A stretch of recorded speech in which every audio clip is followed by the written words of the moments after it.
कहो, दिल्ली की एक गर्मी भरी सुबह थी। रिया, आत्मनिर्भर युवा महिला, अपने काम के सिलसिले में हमेशा व्यस्त रहती थी।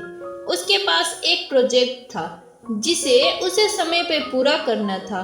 वह अपनी कंपनी में एक मार्केटिंग एग्जीक्यूटिव थी, लेकिन उसके दिल में एक अलग ख्वाब था, लेखिका बनने का। एक दिन ऑफिस में एक नई सहकर्मी साक्षी आई। साक्षी का व्यक्तित्व बेहद आकर्षक था, लेकिन उसकी आंखों में एक गहरा दर्द छिपा हुआ था।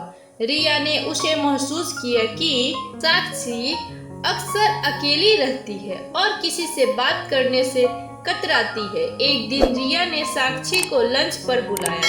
शुरुआत में साक्षी ने थोड़ी हिचकिचाहट दिखाई, लेकिन रिया की गर्मजोशी और सरलता ने उसे खुलने के लिए प्रेरित किया।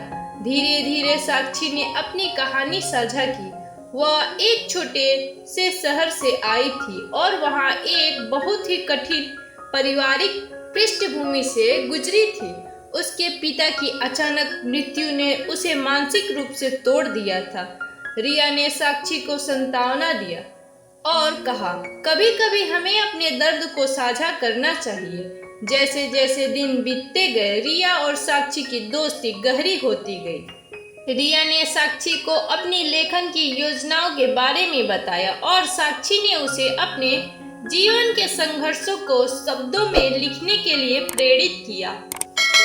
साक्षी की कहानी ने रिया को एक नई दिशा दी और उसने ठान लिया कि वह साक्षी की कहानी को एक किताब में लिखेगी। एक दिन रिया ने साक्षी को यह प्रस्ताव दिया, क्या तुम अपनी कहानी लिखने में मेरी मदद करोगी? साक्षी ने थोड़ी देर सोचा और अंततः हाँ कर दी। दोनों ने मिलकर एक योजना बनाई। वे हर शाम को एक साथ बैठकर साक्षी की कहानी को लिखने लगे। साक्षी ने अपने अनुभवों को साझा किया और रिया ने उन्हें खूबसूरत शब्दों में ढाला। साक्षी ने अपने बचपन की यादें, अपने परिवार के संघर्ष और अपने दर्द को खुलकर व्यक्त किया। रिया ने उसकी भावनाओं को समझा और उन्हें सही रूप में पेश किया। इस प्रक्रिया ने न केवल साक्षी को राहत दी, बल्कि दोनों के बीच एक मजबूत बंधन भी बना दिया। वे एक दूसरे के लिए सहारा बन गए थे। लेकिन जैसे ही उनकी किताब पूरी होने को थी, साक्षी ने अचानक पीछे हटने का फैसला किया।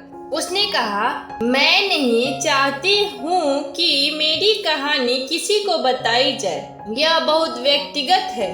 रिया चौंकी, लेकिन तुम्हारी कहानी औरों के लिए प्रेरणा बन सकती है।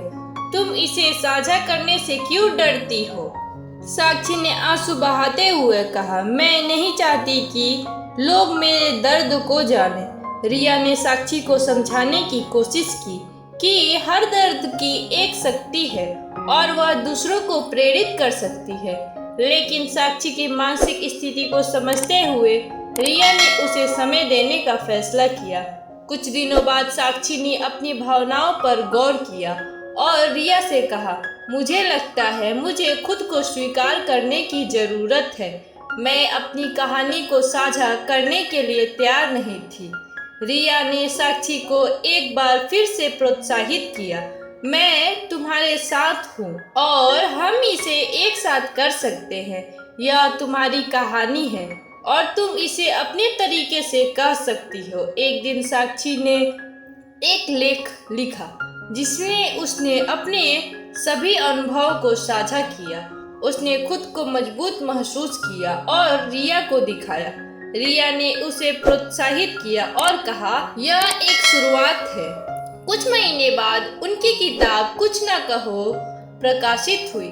साक्षी ने पहले से ही कहीं अधिक आत्मविश्वास के साथ अपने अनुभव को साझा किया।